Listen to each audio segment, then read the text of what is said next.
Hey, everybody. Welcome to Pale in Comparison, a proud member of the Doof Network. In this podcast, my sister uses her knowledge of the Otherverse to take a look at Pact, Wildbow's most ornithological work, and I try to not give away any spoilers. I'm Jenny, and Malia convinced me to read Worm. I'm Malia, and Jenny convinced me to read everything else. This episode, we are covering Histories, Arc 12. Before we get into that, however, I'd like to issue a spoiler warning. This podcast is filled with pale spoilers. If you don't know what practice Sheridan chooses as her specialty and don't want us to tell you, stop now, read Pale, and come back to this podcast. As for Pact, there'll be full spoilers of the chapters we are covering. Man, by the way, guys, I'm just so sorry for the last couple weeks. My voice has just been fucked up. I've had the worst cold, and it's just my voice has just been low and kind of just weird, and now it's kind of getting back to normal. So yeah, and you started trying out nicknames that just didn't really catch on. Yeah. I don't know what I was thinking about. Was it Jen Ben? Mm-hmm. I don't know what I was thinking about that one. The obvious name for that would have been Rugen. Rugen. Yeah. Yeah, that would have been the obvious one to me. But I don't know. I obviously wasn't thinking clearly because I was sick. So right. that's the obvious thing. I don't know. What do you think? You like? I mean, Jen Ben's kind of snappy. Jen Ben, yeah, but in terms of Jen Ben. Yeah, but Rugen just makes sense though, right? Rugen sounds closer. It does. But you know what? There's no wrong answers. It's just your preference. Yeah. And then what, Jenny-it? Is that my other one? Yeah. That makes sense. My first thought was going to be Jelly-it. That's just kind of funny. Jelly-it and Rugen. But I like the other ones too. It's all good. Yeah, see, we're still trying out those nicknames. Yeah, we're trying out stuff. We're trying out nicknames. It's good shit. All right. My chapter summary is here. I'm about to read it. Woo! Alister's interlude.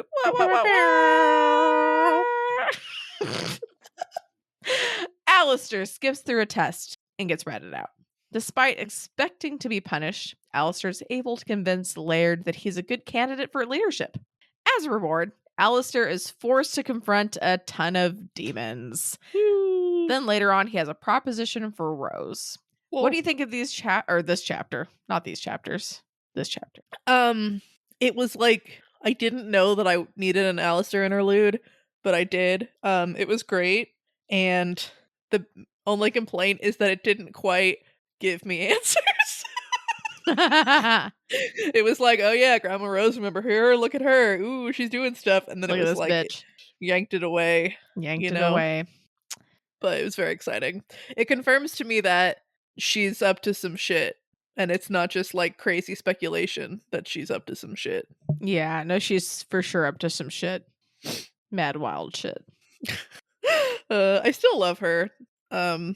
Which is a weird thing based on what she's done to Ambrose. Yeah. Sometimes you just can't help but have love for people that are shitty, Yeah. This is a random thing, but I just thought I'd share. You can cut this out if you think it's annoying. But I'm drinking a pretzel stout that is limited release white chocolate, and it doesn't really taste like white chocolate, and it definitely doesn't taste like pretzel. Aww. But it's more like chocolate. It's close enough, basically. Is it salty? Not at all. I guess that's good. Yeah, that's probably a good thing, because that'd be disgusting. I feel there's a lot of dark beers that taste like Kikkoman. Have you experienced this?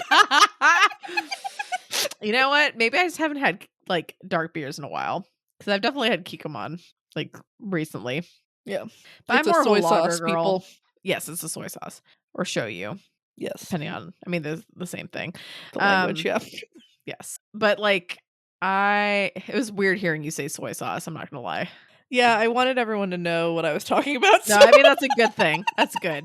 But I was just whoa, this sounds weird. Anyway, yeah. No, I'm more of a lager girl. I like ales and darker beers and stuff are a little too bitter generally.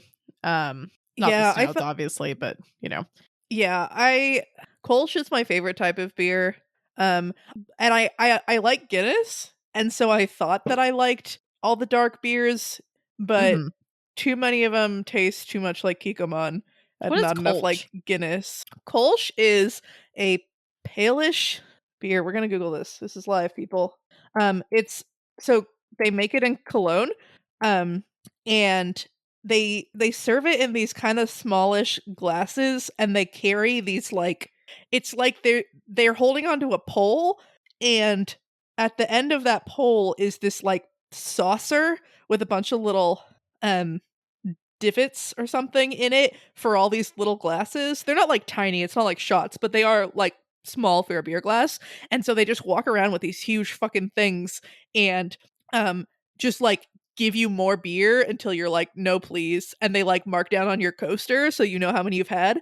Um and it's described on Wikipedia as a pale, highly attenuated, hoppy, bright, i.e. filtered and not cloudy, top fermenting beer.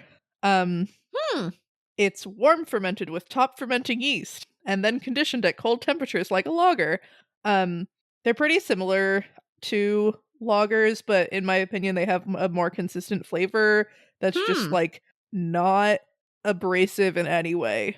I feel like I'd But like also that. like tastes good. They're so good. If you they're becoming more popular in the US. Most places I feel like that have like a decent beer selection, they'll have like one Kolsch, and that's what I go for. So Well, recommend. damn.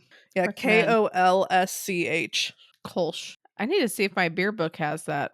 Hold on one second. I'm just curious.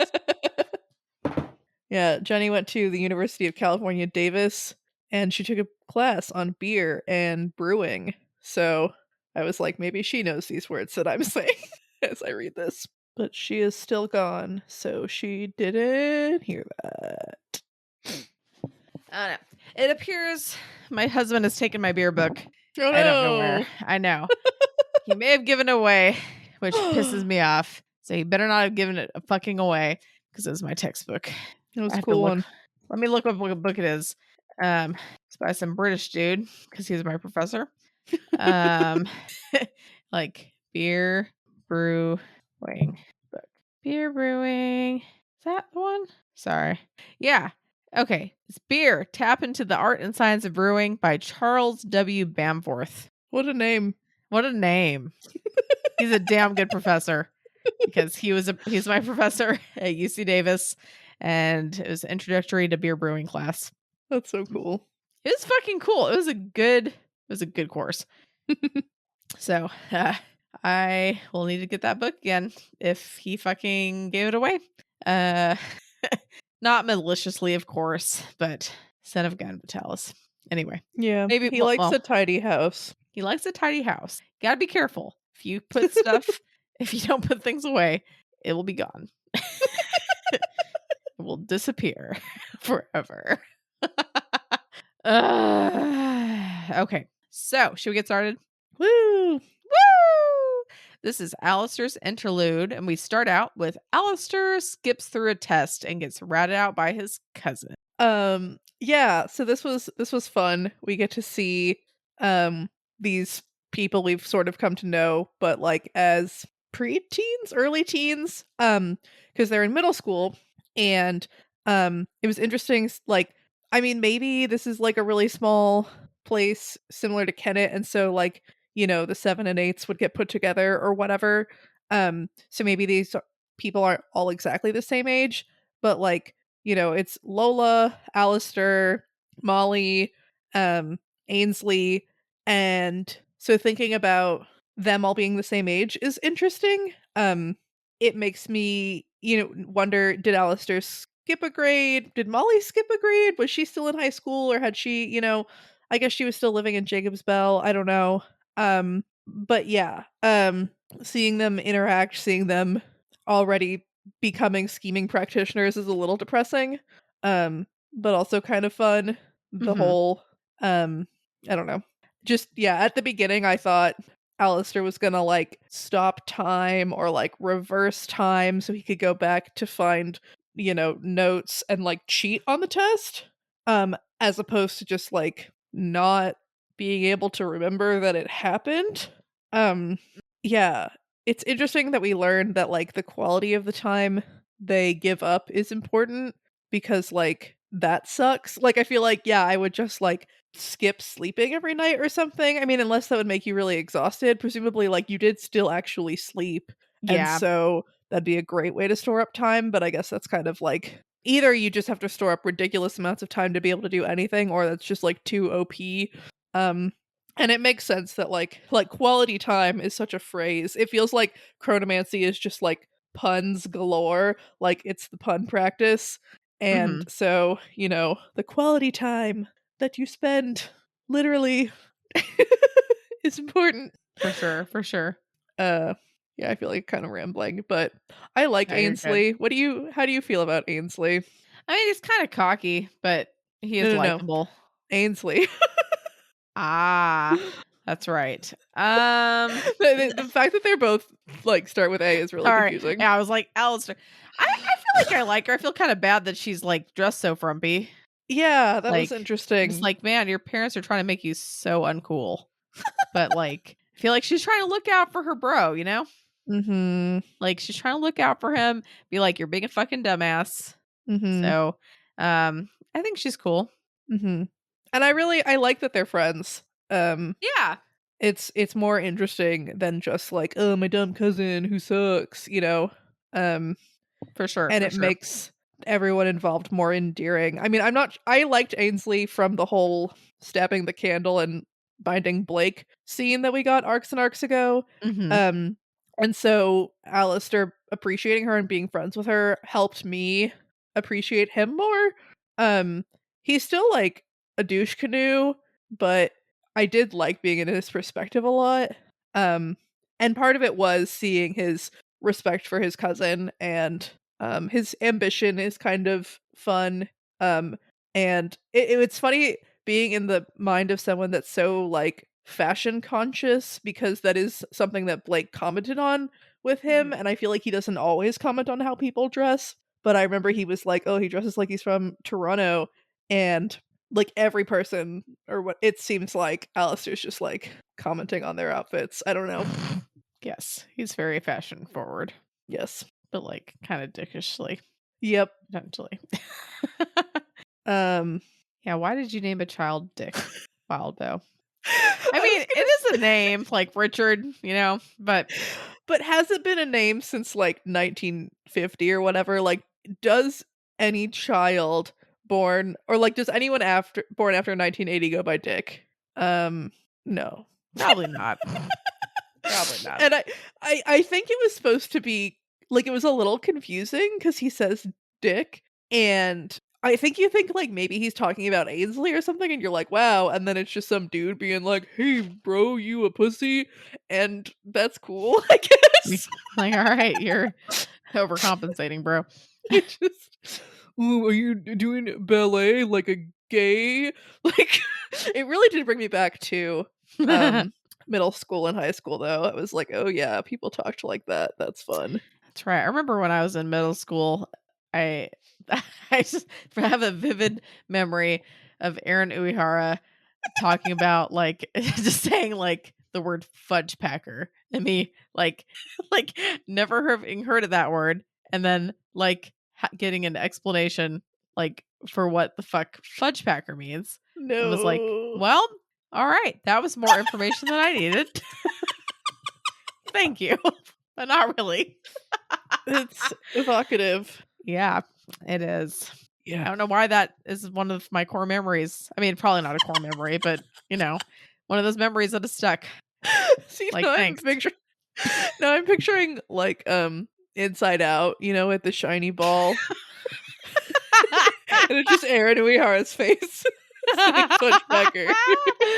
One of your like, you know, Uh, yeah, 17 little glowing balls or I whatever. That's know. really I used good. to think he was cute, and then, but like the fudge packer thing kind of ruins it, right? Yeah. Yeah. Sorry, Aaron, but you'll never listen to this. It's fine. But Oh my god, what if he was like a huge like Wildbow fan and listens to Doof Media and stuff? Say hi that would if be fucking true. hilarious.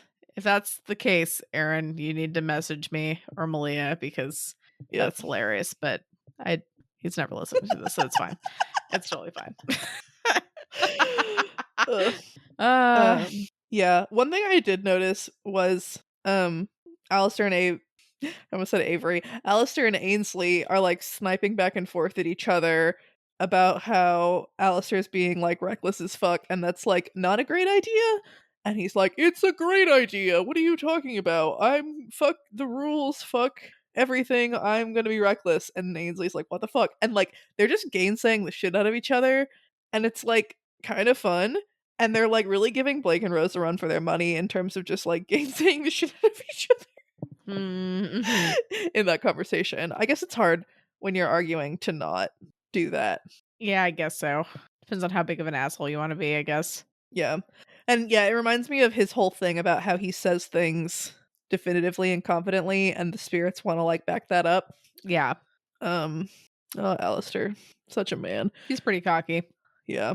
I said he feels like the type of cis straight white man who the universe bends over backwards to help because like they're so overly confident, like applying for jobs they're not qualified for and just assuming that like they're meant to be everywhere and they like earned it.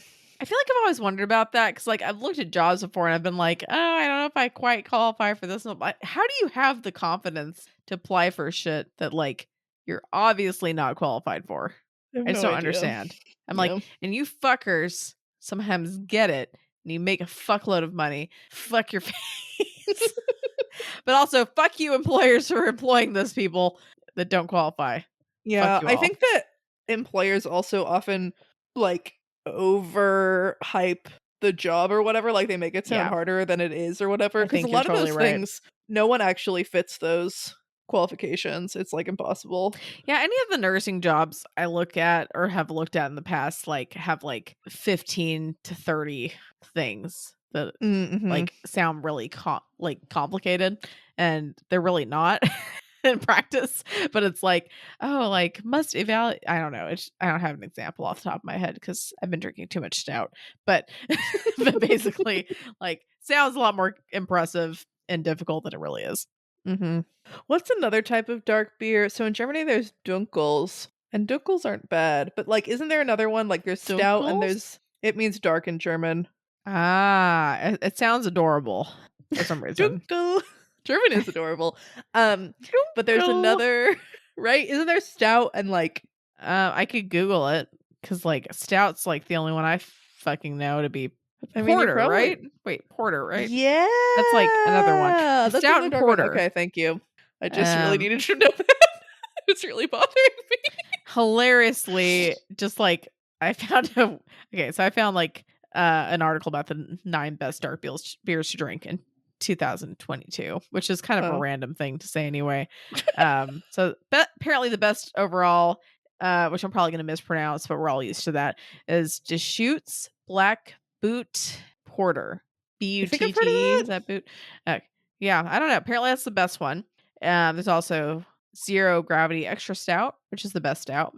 But the reason why I'm not going to read all of them. The reason why I brought this up is because I just scrolling down and said the best black IPA is the Stone Sublimely Self-Righteous, Nice. which is what a name. It's gotta be really Right? fun to name beer. Yeah. Yeah, some of those beer names. I saw one that was called like today because I was at a restaurant. What was it called? It was like something to do with space. The Final Frontier. No, it was like that'd be pretty cool. Was it spacecraft or like it was an IPA? Hmm. Space beer IPA. Let me Space Dust. It was called Space Oh, Dust. that's cool. Yes. I don't usually like IPAs, but they gave me a little taste of it and actually it was pretty good. Huh. It's a pretty good one. But yeah, Space Dust. Who knew, you know? It's a cool name. Yeah. It's a cool name. I mean, get a cool name for your beer and I'll try it, you know? Like, I don't know, unicorn twinkling or like, I don't know, any fucking thing. Yeah. So before we get back on topic, Space Mm. Dust reminds me, you need to play Outer Wilds. Have you played it? I don't think so. I feel like that like rings a bell, but what I've played what have I played?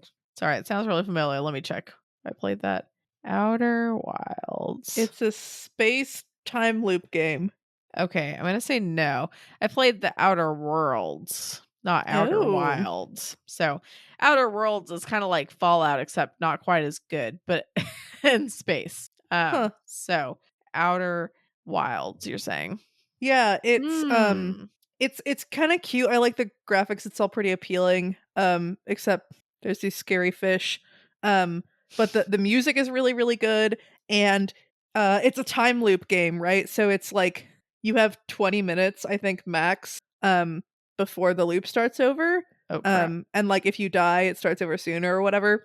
But it's kind of liberating because you have, if you die, like, oh well, like you just start the loop over. Um, Okay.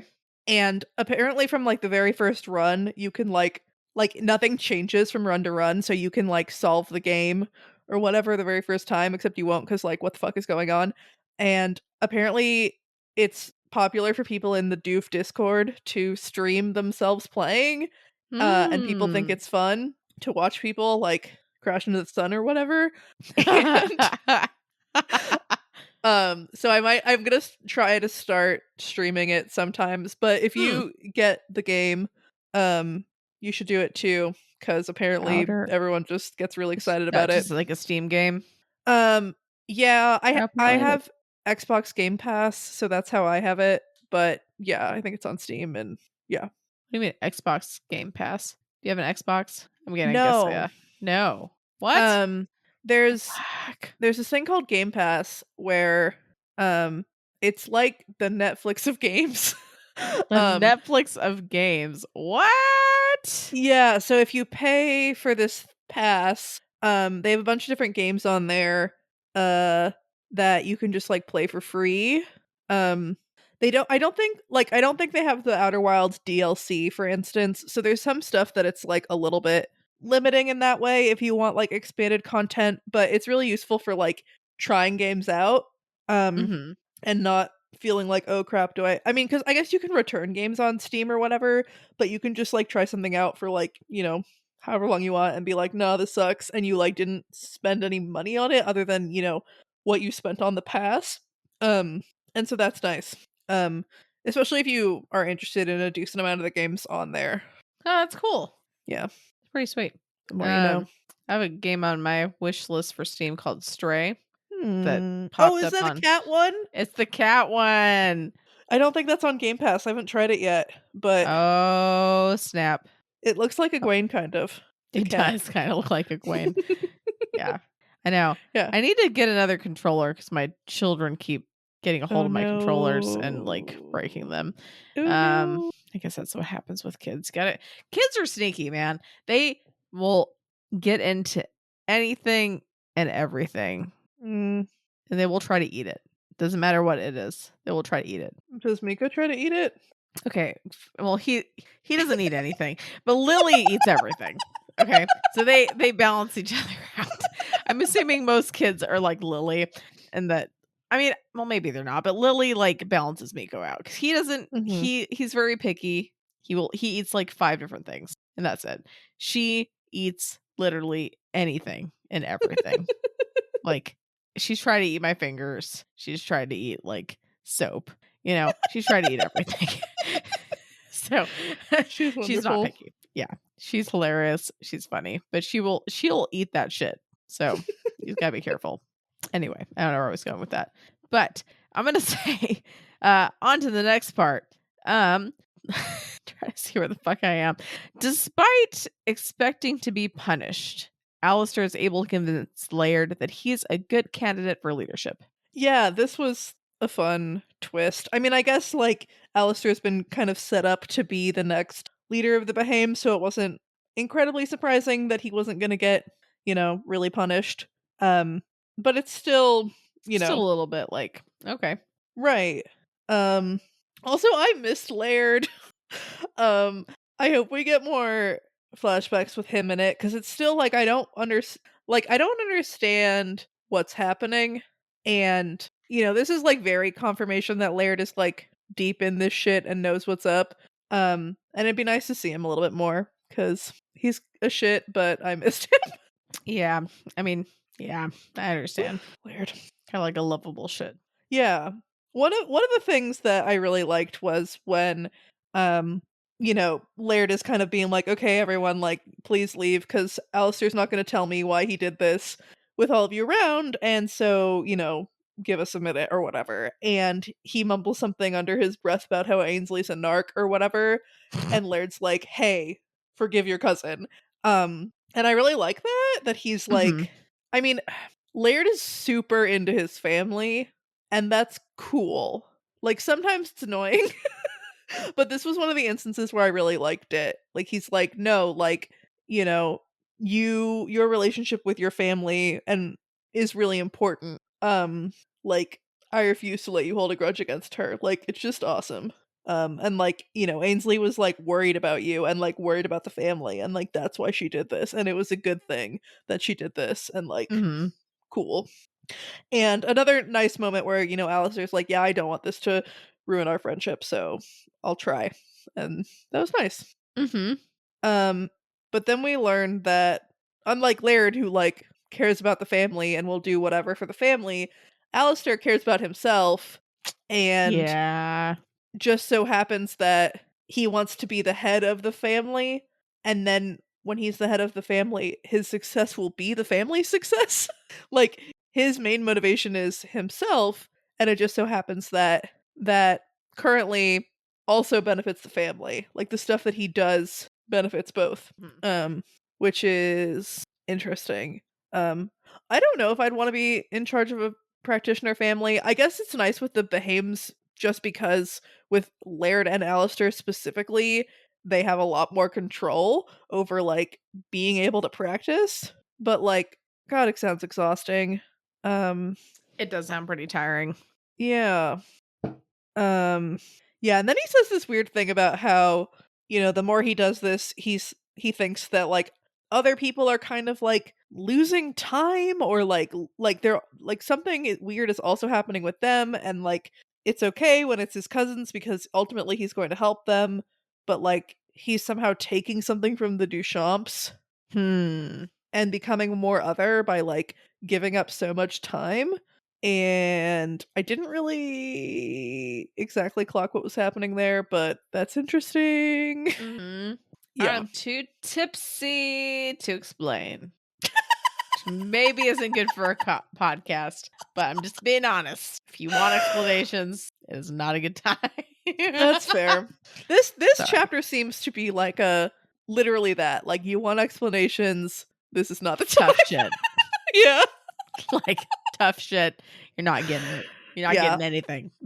Although it's nice that it's not like, Wildbow had some interesting idea of like Grandma Rose trying to fuck shit up and then like kind of dropped it or whatever. Like, this is very much like this is all about her plan that she was executing with Eamon. Um and that's exciting to have that like reorientation and like confirmation and like Grandma Rose. Um but yeah, we see Alistair is given I think his implement by Laird. I'm assuming that this is the same set of cards that he takes for his implement. Um, and that's kind of fun. And this is also the point in the conversation where Laird starts referring to we, or us. And the first time I read it, I was just like, huh, weird, the Behames, like, did a different binding for Alistair, and like, oh, weird, like, they didn't expect him to be so inventive. Like, literally, I was like, the Behame family, and didn't question it at all. And then at the end of this, when he's like, "Well, you keep saying we, and I don't think you mean the rest of the Behame family." And I was like, when did he say we? Like, what are you talking about? And so rereading this, I was like, oh fuck, oh fuck. Like, they are, like, Laird and Grandma Rose are working together. I'm wondering if it's because of some sort of oath that Laird swore, or like just seeing that like this might really help the family. Because Rose at one point, Grandma Rose at one point says like Laird isn't quite on board, but Mm, he's willing to like he's like, "Yeah, I'm willing to do this, like, if it helps the family." Like, he's not like, "Absolutely not, no way," but yeah. he's not like, "Yeah, fuck the system," or whatever, Sure, sure. and, that's interesting. But yeah, the fact that, like, he is working with the Thorburn Diabolist to pick the next head of his family seems like a big deal. Yeah. Yeah. Yeah. And it's just like this whole chapter is very much like, so are they the baddies or like are they the goodies? And it's wild bow, so I don't think it's like necessarily that straightforward, Yeah. but like is what Grandma Rose is trying to do a good thing? And given that I don't know what she's trying to do, I can't answer that question. But this is a very fun chapter, and it made me. Sometimes I'm like happy about pack chapters being short because, like, you know, I gotta do notes. So, like, you know, I read them a couple times or whatever, and that makes it easier to prep for podcasts. But God, I missed like the pale length chapter for this. I was like, keep going, like, show me all the demons, like, keep talking, tell me what the fuck is going on. Yeah. No, it's rough, man. It's rough. It's hard. They don't Thank fucking you. tell you shit. I mean, they do, but It's doled out it's slowly. sold out. Mm-hmm. Yeah, but it's great that Laird's like, okay, cool, like, I guess this starts now, we're training you more. And Alistair's like, woohoo! And his parents and Ainsley are like, what the fuck? And like, his reward is like, here's demons! Here's demons, you motherfucker. Here's some demons. Like, You that want to be a sucks. leader? You gotta confront your demons. Not even your Literally. demons. Yeah. Like, hopefully not your demons. Just like some demons. You don't want those to be your demons. No. Which brings us into what you literally just said. He's forced to confront a shit ton of demons. So I do think it's funny how Rose is like, this'll motivate you, and like now you'll like really see like what you're up against and blah blah blah. And he's like, literally, I don't need any more I don't need any motivation. She's like, please, no, like, you do though. please teach me how to defend myself. I don't need you to keep showing me. No, but like you need to see some more though, right? You need a couple more examples. Just like you just need to see them more.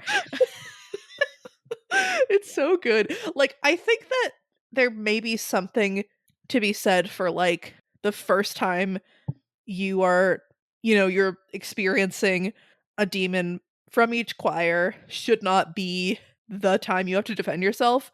Like, I can see that that is like maybe the best reason for doing this, because they Yeah. are all different. And knowing a little bit about what to possibly expect is probably very useful. But also, oh my god, Like what the fuck, man? God, Talk about like jumping in head first, like jumping into the fucking like fire or the frying pan, however the fuck Yeah. that saying goes. I just love her so much, and I'm just gonna I had a guess you thought. might not love her if you actually met her in person and she made you confront demons. She wears these clothes and they're so good, and like she's like weirdly spry. I'm trying to there's like a cartoon or a book or something with an old person who's like, I guess it kind of reminds me of that Charlie and the Chocolate Factory, or no, Willy Wonka and the Chocolate Factory, when Gene Wilder is like using a cane and then like does a somersault, and like she's just like very sharp and very formidable, and also an old lady, and it's just really fun. God, and she's like, I never believed in mollycoddling, and it's like understatement of the fucking century. Holy shit. I also just had a thought, and I don't know if it's like insanely insane, and actually I'm gonna write it down and say it at the end of the episode because I don't have You a definitely bold should do that. prediction yet. Okay. Yeah, make that your like batshit insane prediction. I want to find my beer, but it doesn't make sense. I keep doing this, but whatever. It's fine. It exists. Dude, it's cool. This is like the point, right? She's just so fun. She's also throwing out all the like cliche idioms or whatever. She's like, knowledge is power and practice makes perfect. And I'm like, okay, like, I guess. Like, fuck off, lady. Except not really. Like all that stuff comes from for a reason, you know? Like, right. But yeah, so she kneels down and she draws a circle, and right as she's about to summon it, Alister, or right when she does summon it, Alister realizes that it's just a circle. There's no ornamentation, there's nothing. And Like, oh fuck. that, like, yeah, like, that freaked me out and also made me feel like, "Oh shit, she's so powerful." Like, Like I her don't circle is enough. right. And, like, I don't have a good sense of what a pact reader how a pact reader would have been impacted by that sentence just because, like, Blake didn't have actual training. Like, I guess we have seen, like, Rose, direct the Cabal to draw, like, really intricate summoning circles, like, we've seen that a bit, but with the Kenneteers, we had, like, extra materials. We had, like, Nicolette being like, "No, please, baby child, let me teach you how to do this." Like, we had, like, so much, like, Lucy's implement makes her, like, circles weird, like, we had all this stuff, and so for me, being like, "It is a circle," I was like, "Oh my god." I mean, yeah, like I don't remember exactly because I read this a long time ago, but I feel like it hit me more rereading it um Mm, this time. Yeah, I it's mean, nuts. Because it's Alistair reacts to it, but, yeah, the gravity of it was like, "Oh my god." like Like, this is not what? something a sane practitioner would normally do for, like, anything, let alone a demon, like It's like trying to hold back like a flood with saran wrap, you know? yeah. Ah. Ah. It's fun. Fun times. And Alistair's like, "That's not bound properly," and Grandma Rose is like, it's fine." Like, "It's good Yeah, enough. like it's properly enough, you know? It's enough." It's good enough. It's Ugh. like, is it though? Yeah. And then Grandma Rose starts to explain that, like, it's likely that you'll find yourselves opposite my descendants. And it's like, uh, and she's like, look, basically, Grandma Rose seems to be like, demons are bad. And the fact that my family has access to demons, like, means that we're so outweighed in firepower, um, that, like, if, one of my grandkids or whatever is pushed too far and uses demons, like, there's nothing anyone else can do unless they, have learned to Yeah. whatever. Um, but just the idea that Grandma Rose is like, "Yeah, I'm helping the people who will be opposed to my descendants," feels wild. Yeah, right? Yeah. Um, but is also like is a thing where I'm like, "Fuck you, Grandma Rose, like, you should have done better by your grandkids," but also sh she, I think, is, like, trying to do what she thinks is the right thing. Um, Yeah. I think that teaching people to protect themselves against demons is really good, especially if she thinks there's a chance that, like, they might need to use those protections.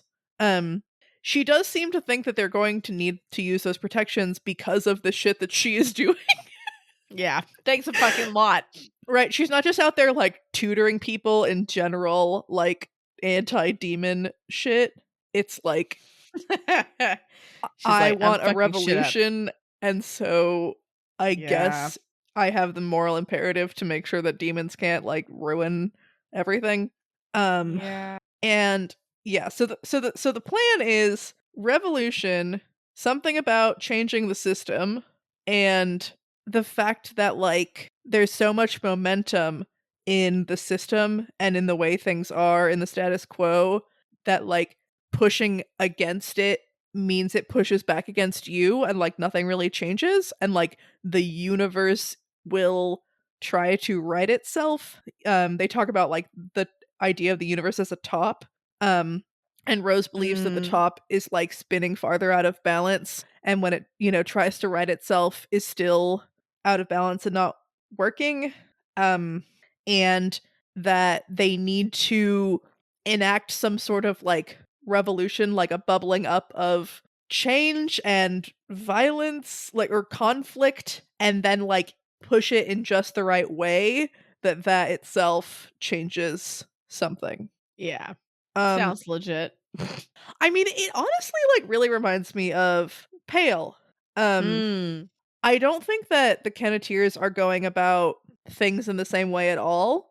Yeah. Um, they're more about, like, making connections and, like, justice, doing the right thing, really trying to show people that there, like, are alternatives to the way things are. Mhm. This feels more like Charles, but like the whole idea of the status quo and changing things and like all of that is very much a theme in Pale. Hmm. And the thing that is very different is Rose is like, I believe that the practice is the result of demons. Yeah, Like, that's fucking wild. it's wild. Just thinking about the Kenneteers and like everything the Kenneteers are and have done flows from demons, like does not make sense. And I mean, it's an interesting theory in that it's not human centric, right? Like the idea that like the practice has developed from concepts made manifest by humans, is cool in a way that like, yeah, the universe isn't literally all about us. We're not the center of things. This is like Yeah. demons. Which Yeah. is like not an answer that I like. And not one that I think is necessarily right. I don't think that practice is necessarily inherently evil. I don't think others are inherently evil. And I don't think that the practice is here to destroy the world. But I mean, Johannes seems to agree with Grandma Rose in that, you know, others are here to oppose humanity. He just believes that humanity's winning, whereas like Faisal and maybe Rose believe that ultimately we're not, because demons are gonna get us in the end. Yeah. It's just like real dark and like Real dark, man. Straight up if she sex. yeah, I hate that she believes this thing that's so awful. And it makes sense if she's trying to like strike some blow against that. It's just like, what is she trying to do, right? Like the idea that the lordship contest of this small town is pivotal enough to change, you know, something on the scale of demons or whatever seems like wild. But Yeah. maybe maybe it is about her family. Like maybe she hopes that this will somehow end her line of Diabolus, or like make like loosen the hold that demons have on the world. Mm.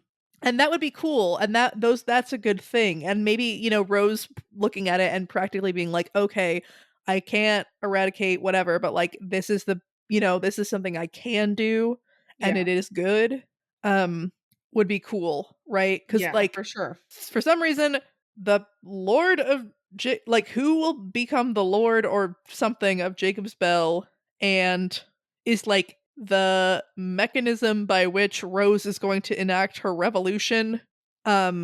Which again, like, especially when we're thinking about the shit that's going on in Pale, and even that isn't like literally global. Like it's big, it's getting massive attention, it's, you know, impacting a large area of Canada, but it's not like, you know, a superhero movie where we save the world, literally. Yeah. No, for sure. And this is literally like a fucking town in this place. I just what is it? Um yeah, but so then we learn why Alistair's here, sort of. Sort of. That we need the Behames to be able to make sure that, you know, the Thorburn heirs don't fuck up the world with demons, and Mm. also to help nudge things in the right direction. Um Yeah. Behame is Behame Laird is going to stubbornly pummel the whoever, and Alistair's gonna come in and hit with the finishing blow in classic Behame fashion or something. Um It'll be easier to nudge something when it's already going, and it's like, what sort of nudge am I giving? Cut to proposal. And so like, I don't know. I don't get it. But it's fun. It's pretty sweet.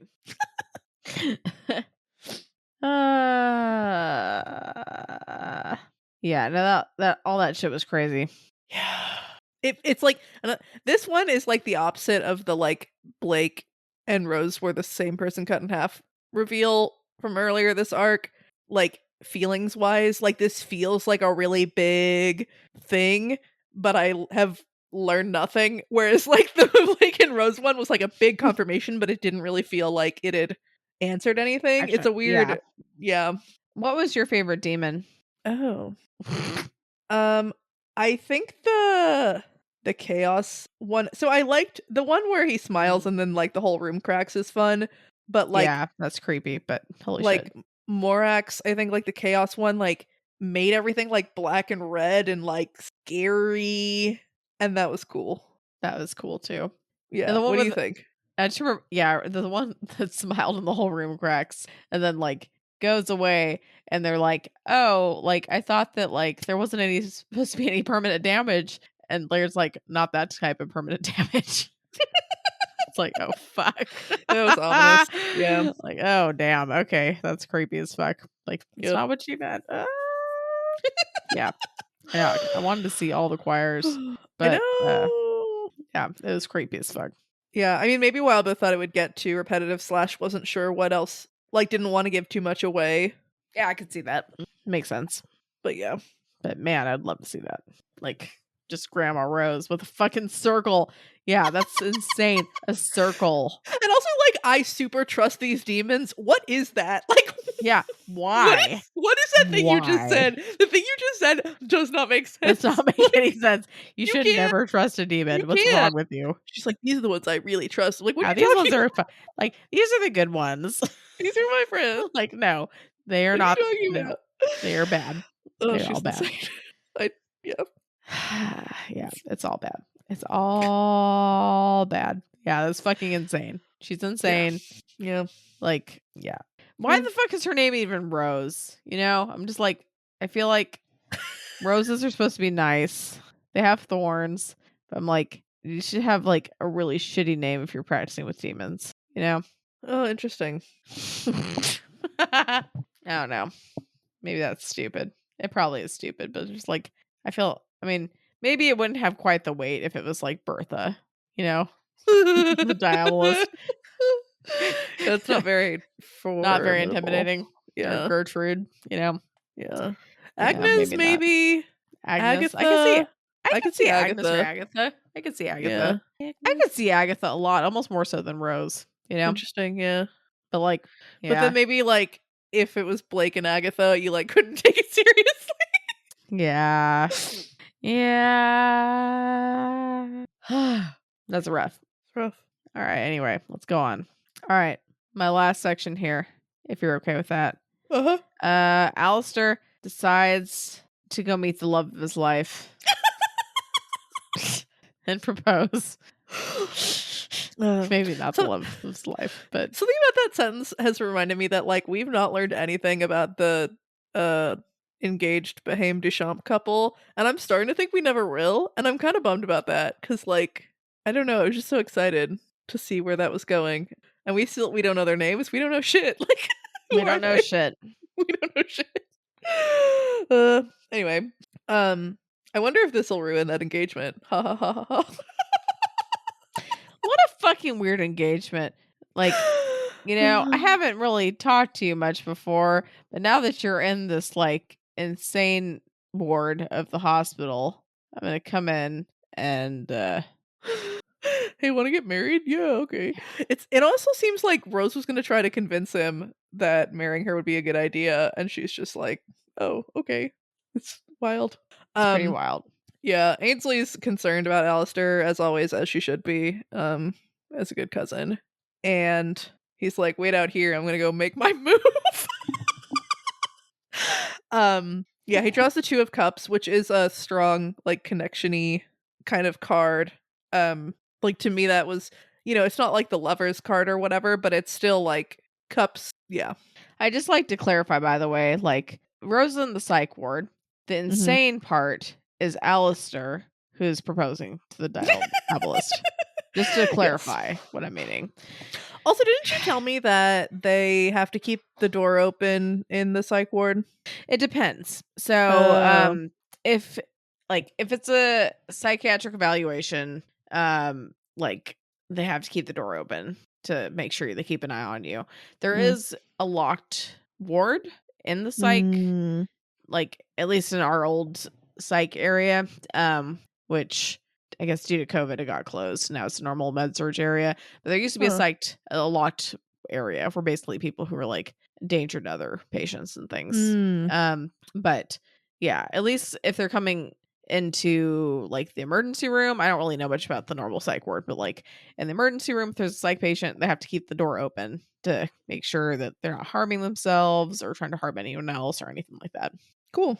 And like the bathroom that's close by doesn't have a lock or anything like that either, at least in our hospital. I guess it makes sense. Yeah, because you don't want someone to go in and lock the door and then trying to like, because psych patients and really any patient that wants to hurt themselves or anyone else or anything, they get creative. So you have to try to like, head it off at the pass, for lack of a better term. Try to prevent them from doing anything to hurt themselves. Right. People are creative, unfortunately, for that. Yeah. But yeah, luckily she's just chilling. She's in her normal clothes. She's not in like a hospital gown or whatever. She's not been drugged or sedated or whatever, because if there's a demon problem, she's got to deal with it. Gotta deal with it. And it's interesting, as Alister thinks about Rose, he's like, she has like such a sense and aura of power for someone in this situation. It's so strange, but also she's super different from her grandmother, despite like that same powerful aura. And he has a line about like, unlike Grandma Rose, he doesn't think Rose will like actually use demons. Which seems like optimistic. Yeah, interesting considering that you've seen her for like, half a second and have never talked to her, and like, what? Like, you don't know shit. Well, he's got to tell himself that if he's gonna fucking give her a ring, That's true. He's trying to convince himself that my fiance is not gonna fucking talk to demons. It'll be great. Yep. And yeah, it's interesting in this moment, Alister kind of says like, I'm such a dickhead because otherwise, like, I'll fall apart. And that reminds me of Rose. I think Rose puts on a very brave and asshole-ish face, because otherwise she'll like fall apart. Yeah, she's really good at that, especially with Conquest. Right. Major a-hole face. Yeah. But the thing that made me love Rose again, and I don't know how long this will last, was the moment where, Alistair's kind of giving an update and he says, your people are mostly okay. And Rose is super relieved. And like, I love Rose, except when she sucks. But just like the confirmation that she does really care about them and she was worried is great. That helps. Like, I needed a little bit of humanity. That. Right. Because I was like, oh, she probably doesn't care because they're Blake's friends. But like, no, she did. And she does. And that's wonderful. That helps for sure. Yeah. And Alistair's like, yeah, like, we'll get married or something, and I'm gonna call back all these others. They don't know, he doesn't actually ask, and she doesn't actually say yes or whatever, so maybe there's no But what fucking choice does she have, right? But I mean, like, maybe like they're not technically engaged. But yeah, and so, he's like, oh, your friends are gonna kind of be okay because I'm gonna call the others back, and then Sandra and Johannes will do it too because like it'll be too weird or whatever, so they'll have a little bit of time and whatever. And he's like, by the way, this was all Laird's idea, lol. And he says this is going to get a lot worse before it gets better. And Rose is like, no, that doesn't seem possible. And Alistair's like, no, trust me, there's a Chekhov's demon sitting in your attic and no one's used it yet. Like, yeah, like what the fuck are you talking about? Of course it's gonna get worse. Of course it is. And we know that Alister, has practice with divination and, is fairly adept at it. So we believe him. And then he says, we've got company, which, what the fuck does that mean? And the chapter's over. All right. End of the arc. We made it. All right. Well, Malia, I have to ask, what does the word duress mean to you? I feel like there wasn't enough duress in this arc. Because I was gonna say I was hoping that Rose was put under duress to agree to this fucking situation. Although maybe it's not actually as bad as I thought it was. Unclear. But so like Eva was under duress, right? Because Andy was like being threatened by everyone all the time.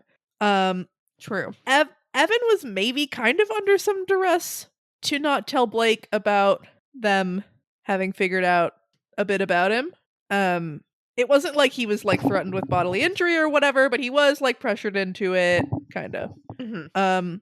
Notably, the Cabal was not under any sort of duress to agree to betray Blake. And Rose is not under duress to like marry Alister. Again, it's not clear really to me if Laird or Alister is under duress to help Rose with her revolution. What else happened this arc? I don't think Blake was under duress to like just fucking murder a bunch of people. What about like them being under duress in the fucking abyss? I mean, that's like extreme levels of distress. Like Mhm. that was like survival and self-defense, right? Because again, duress is doing something bad because someone is threatening the essentially life of you Mhm. or a loved one. Mm.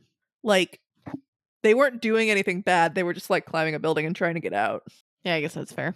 It was a stressful arc. It was an eventful arc, especially like this title is pretty hype, and I think that this was a pretty hype arc. So It's pretty sweet. yeah. All right. Well, where the fuck is this going, Malia? So we've got company. The company. Is I don't know it why I said it like that. Paige? And that, is Paige coming into the story? Paging company. So dumb. Is it Molly? Waiting for the Molly shoe to drop. It's probably Molly. not like Barbatorum. I mean, he does summon that night dude at some point, and we don't know. Like, it doesn't seem like anything like real wild has happened. Like, it seems like we've got company as a bad thing, Mm-hmm. and so it's got to be like Barbatorum, Pose, Oh. Molly, Isadora. Is adorable. Oh my god, I love it. She So would hate sorry. that so much. I know. Wow. Too much white chocolate stout. That doesn't really taste like white chocolate, but it's close enough. Yeah. I guess like Patrick or some crazy Johannes other. Yeah, it feels like by this part in the story, it should be someone that I kind of know and I don't. Maybe it's the demon lawyers. Okay, what about the demon lawyers? Maybe they've arrived. They are the company. Okay, they're the company. They're gonna marry Rose, guys, or they're gonna. Yeah. Oh yeah. Okay. I don't know. All right. Okay, Rose. Demon lawyers are gonna marry Rose and Alister. Yeah. So far. Okay. I mean, I don't know that any of them is. They're not like demon judges. Yeah, they're not ordained. Right. But maybe they were there for the prenup or something. That's hilarious. They need a fucking prenup. Like, my god. I guess if they like do you think they get can divorced, they'd be forsworn. Do you think they can split karma? That'd be a bad deal for Alister. That would be right there. such a bad deal. Such a bad deal. Yeah, definitely want a prenup for that. Yeah, definitely. Wow. All right, that's funny. Well, yes. Now we are at our pale and comparison section where we talk about how it compares to pale. Pale. The being in school kind of reminded me of some of Pale.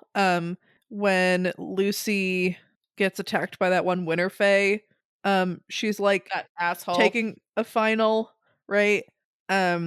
We get to see, just like practitioners trying to practice, but also like not, like avoid innocence, realizing what's going on and stuff. So Dickheads. yeah, and that time that was the time where like people were outside and the teacher, who's kind of a dick a lot of the time, was trying to get the kids away from the windows and stuff. That was like not the Winter Fae time, right? I don't remember who that was. I'm trying to remember. I don't know. I feel like it might have been, but maybe not. I don't know. I don't remember. Yeah. It's too much pale. Oh no, that was it's a lot of pale. It's the not too much, but like it's a lot of pale. Kennett Below shit. Like the Family Man or something, when they were like kind of invading Kennett a little bit. Kennett Above. But yeah, so this section reminded me of that. And kind of remind is it mean to say that Grandma Rose reminds me of Gilame? Mean to who? Gilame. Yeah. That's a little mean. But just like this method of teaching where it's like, I will not hold back and you will like fucking deal. She also, I think Grandma Rose kind of reminds me of Rook as well. Some of the vibes. I can see that. Yeah. Did it remind you of anything? Again, not right now because and I apologize, y'all. Like, sure, why on earth before I record a podcast would I be imbibing? It's fun. It's fun, and it's been a stressful month or two for me. So, cut me some slack, y'all. That's all I'll say. I get to drink some white chocolate stout if I want, which I'm not gonna lie, I probably won't drink this again. Oh, that's sort of sad. I mean, it's not bad. It's just like, it doesn't even taste like white chocolate. I'm just like, just do normal stout, like regular stout would be better. Normal chocolate stout. I mean, I know stout's not necessarily supposed to taste like chocolate, but like it sure as fuck can. It can. It can. You don't need white chocolate. You don't need fucking pretzel. I don't know where the fuck the pretzel's coming from. It sounded really good. Just doesn't deliver. But it's still all right. It's not like bad. It's just not as good as it sounded on the label. So my answer is I think nothing because my brain is not all there right now. So that's fair. Lo siento. Are you caught up out of curiosity? I didn't read the most recent one. Okay. Yeah, that one came out like less than 24 hours ago. Yeah. But everything else, yes. Cool. Sweet. What about you? Did you read the one today? Yeah. Okay. Well, yeah, don't spoiler me. I won't. It came out like last night, I think, our time. So I read it before I went to bed. Yeah. I was a little behind. And I caught up, which I was happy about. Yeah. Now, important because we gotta spoil shit for people listening to this podcast. Importante. Yes. It's important. I agree. All right, guys. Now it's time for Malia's bold and specific prediction. Da-da-da-da. Okay, so I think I predicted something basically like this like 7 times, and it still doesn't make sense, but we're gonna do it anyway. It's cool. Let's do it. Okay, Grandma Rose is Ambrose. Okay, wait. Because, like, Rose, like, her name is still Rose, right? And she likes wearing old clothes, and she has a similar, like, vibe and aura, although a lot of that is probably conquest. And, like, they're both really freakishly good at the practice, especially considering that they have, like, no experience or whatever. And, like, Blake is all about overthrowing the status quo, and he's on a mission, and he's gonna fucking do it. Like, it really seems like, because I was like, maybe Blake is supposed to be the heir, like the heir or something. Like, maybe Blake is more important because he's the one who's supposed to enact Grandma Rose's like crazy change or something. Although and then like, yeah, they super have pieces of her, but like not the old part. And so maybe like, who better to lead her family into the future and make sure shit works out than her? Touche. Right? It's like, damn, Granny, like, let go of the reins a little bit, let people live their lives. But no, she can't do it.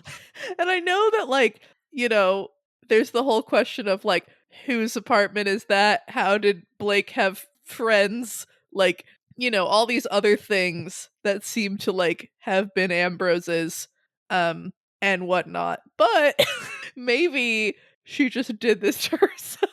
She may have. It answers some questions, even if it answers, like, or, like, totally doesn't work with a lot of other stuff. It's true. It's funny. All right, guys. Sweet. Thank you for that.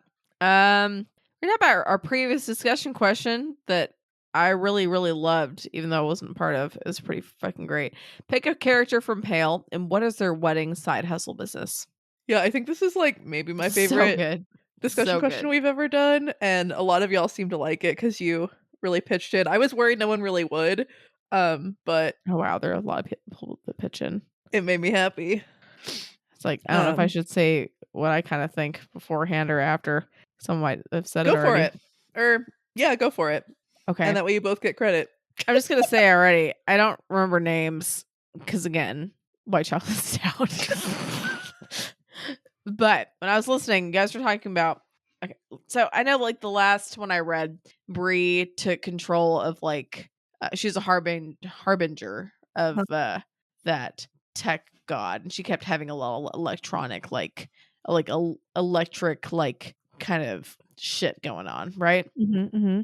And I felt like that matched up really well to y'all talking about your fun fact, which was that, like, an electric or a lightning bolt could make like 1,000 pieces of toast or some shit, right?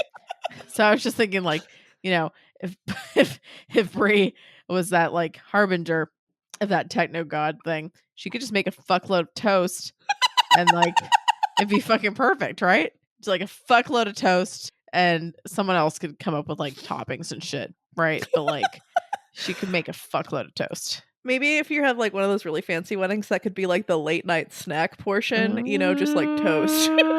Fuck yeah. Fuck yeah. And I feel like since her name is Brie, I don't know, just like Oh, there's some good cheese, decent yeah. cheese involved. But, Yeah. like, I don't know. But yeah, there could be a lot of toast. It'd be perfect. Yeah. I heard No one what you're said saying that, about the. so yeah. Oh, perfect. Well, that's the first thing I thought of. So you're welcome, guys, for your contribution to the wedding. Yeah, the coconut catering thing you were talking about was hilarious to me because I'm like, wow, that's like so honestly so low effort, but also so, like, I can totally see people like paying a fuckload of money for that in Hawaii. Yeah, I think they also actually they probably don't provide it, but they will like pour alcohol into the coconut as well. Oh, well, yeah, As you need part some of the alcohol in your charge. coconut. I don't think I don't think that they provide it, but I think that they will pour it. Honestly, okay, I love coconut milk. I kind of hate coconut water. I don't know what the last time you've Interesting. had coconut water is. I Have you like had it? coconut water. Yeah. It to me, it just it's like almost dehydrating. Like, the more I drink Uh, of it, the thirstier I get. And that's that's why I awful. don't like it. Yeah, it's awful. But I mean, like, all the power to you guys that like coconut water. I feel like I like the flavor. It feels like it dries me out, you know? Mm, I don't want to drink something that's making me feel thirstier. mhm. So, yeah. Anyway, let's get on to the discussion question for everybody else. Um, Ace of Sword talks about the dog tags are obviously security for any venue you want. Ribs insists on suggesting catering in the form of barbecue as a side hustle, but gets shut down because charcoal shouldn't be the default assumption for how you like your steak. Yeah, that's fair. Min or mean, sorry about that. Suggests Biscuit, who didn't actually get hired as the bartender, but for some reason the actual bartender passed out halfway through their shift, and of course Biscuit is going to step in and help because it would be rude not to. Um and says that you shouldn't ask for any house specials, which is pretty cute. That's fair. Alternative Arrival states Alpiena makes a killing providing last minute nightmares disrupting ill advised partnerships. Either someone gets left at the altar or your money back. It's a pretty good one. That's hilarious. David Hunt has written up a little Blurb. ad. Do you need your apartment gotten up to spec now that the big day is arriving and the two of you will be moving into a larger place? Call Chloe's Cleaning Company. We'll get your old place spotless and make sure that the landlord is impressed with the state the property is in when it's returned to their control. Please note, CCC only works nights, so while you're away on your honeymoon would be an ideal time for hiring our services. That's kind of perfect, honestly.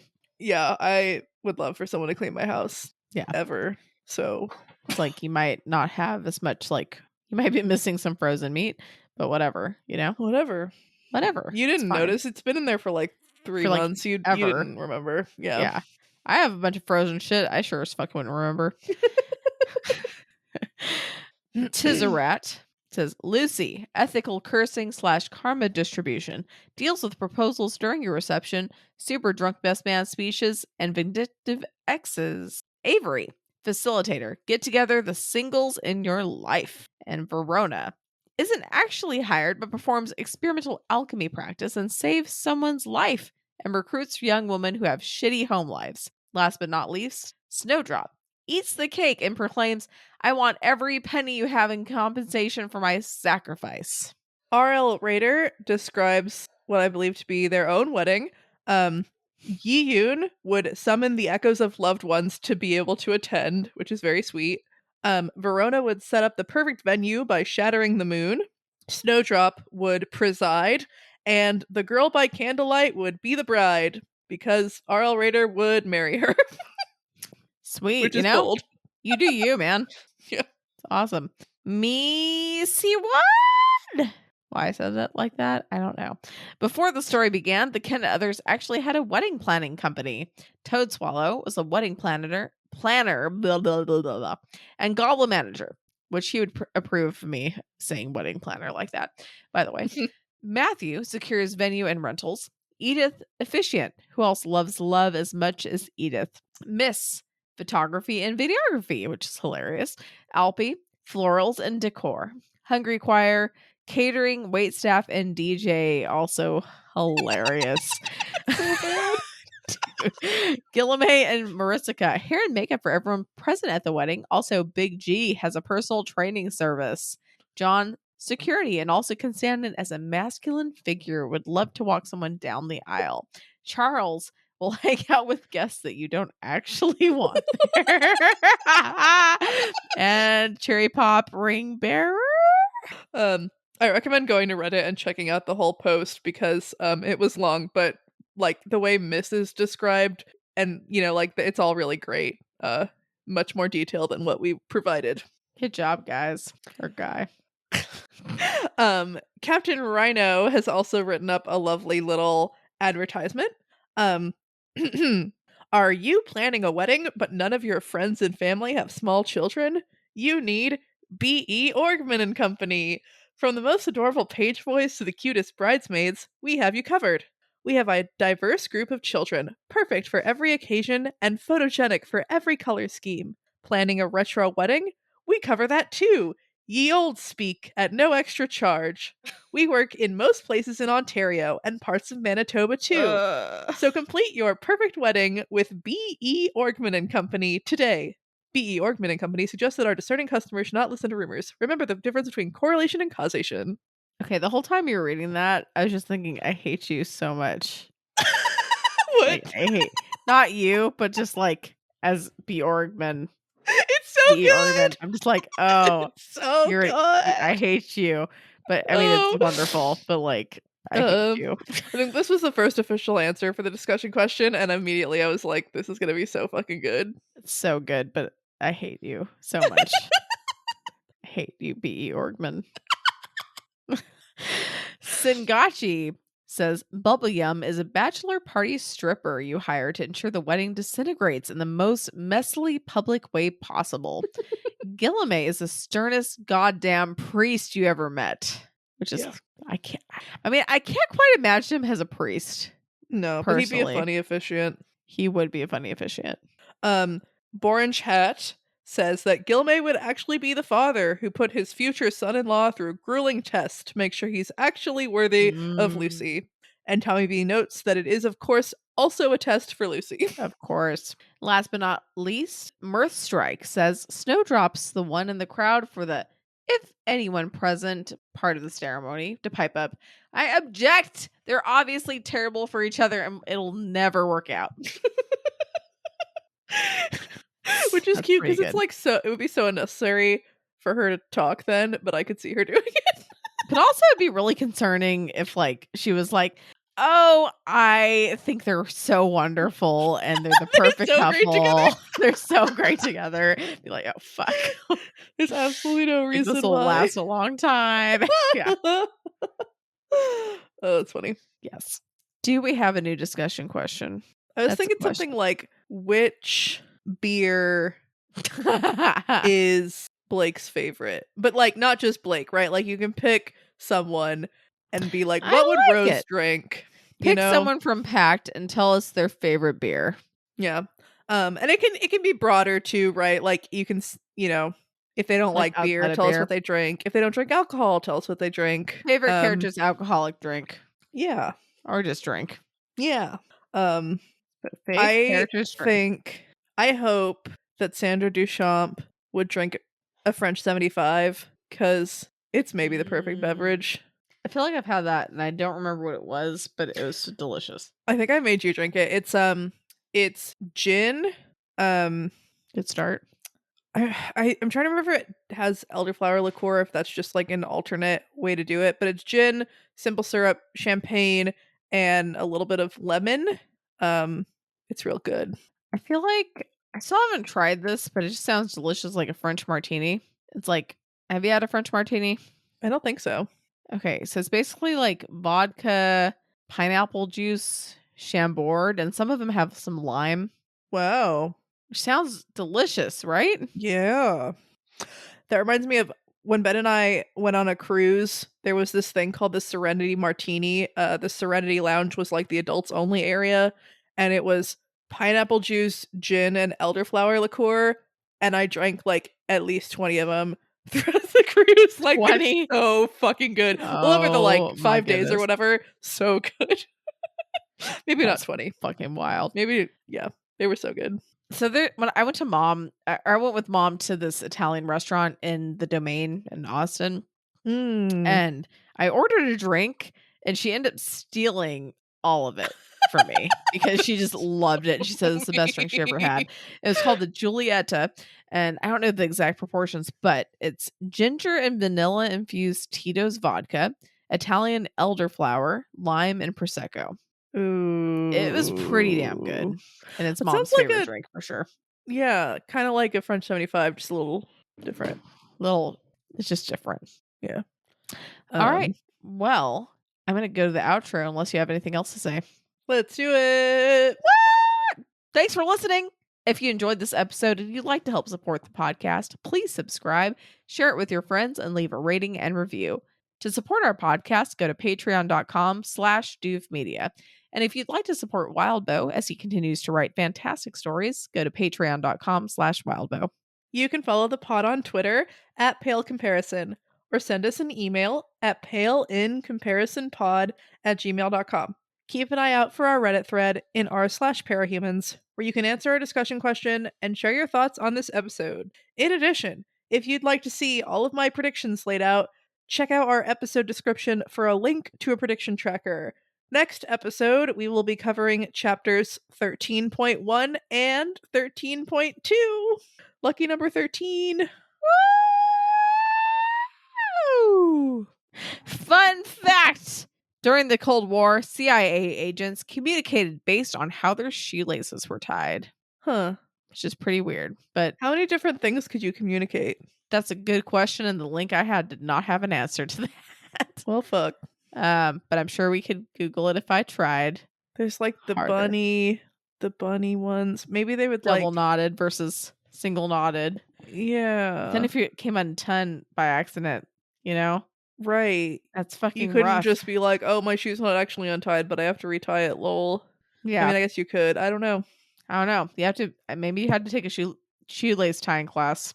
Maybe it was just like, a binary sort of like situation good or situation bad. And it was just like, if your shoelaces were untied, it was bad.